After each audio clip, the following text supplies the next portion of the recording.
tell you a little secret. It used to be that when I would do my sanding, I would gauge how much sanding I had done and how much I had left to go by the amount of dust that was piled around the project, that was in the air, probably going into my lungs. Today, that's not really a way to gauge your sanding anymore. One, it's not a great idea. And two, with improvements in random orbit sanders, you can't, because the dust is all extracting through the sander. Let's talk about random orbit sanders, some buying advice for you here. First off, what's the deal with a random orbit sander?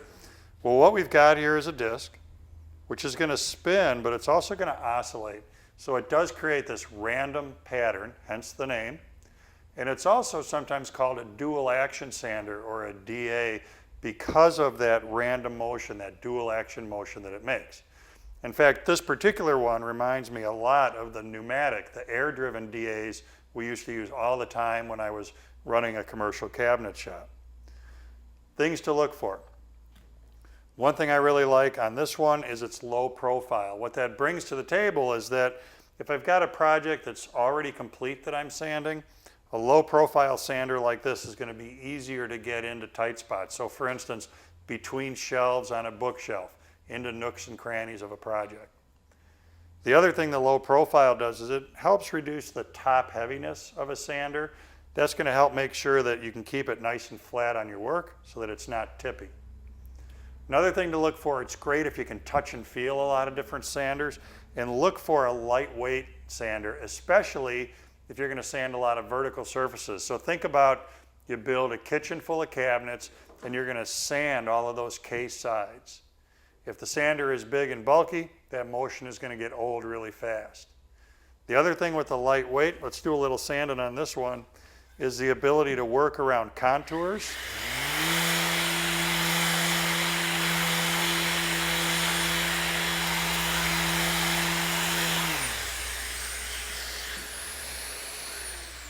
Like anything, just the better it feels in your hand, the easier it's going to be to use on your work.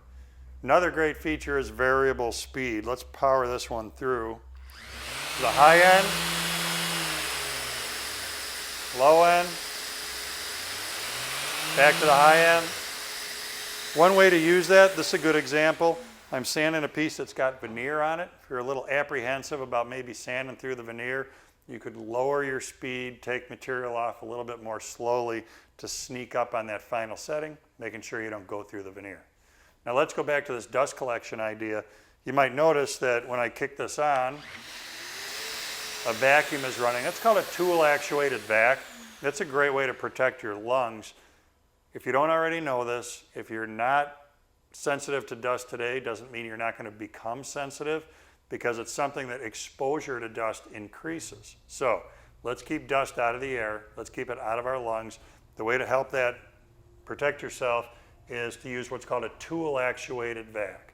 The sander is plugged in.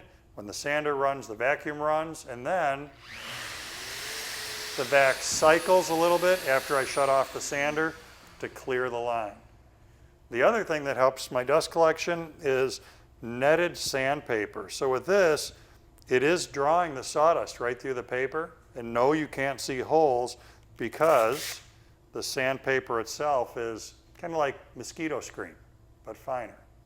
So one of the things that's handy about that is when I've got holes in a disc and a netted sandpaper, I don't have to worry about aligning any holes in the paper because it's automatic. No matter how I put this on there, those holes are going to have the opportunity to draw dust through.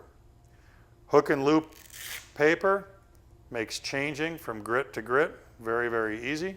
That's a feature that I really, really like as well. So a lot of great things to shop for in today's random orbit sanders. Definitely things worth looking at if you're shopping and looking to add a random orbit sander to your workshop.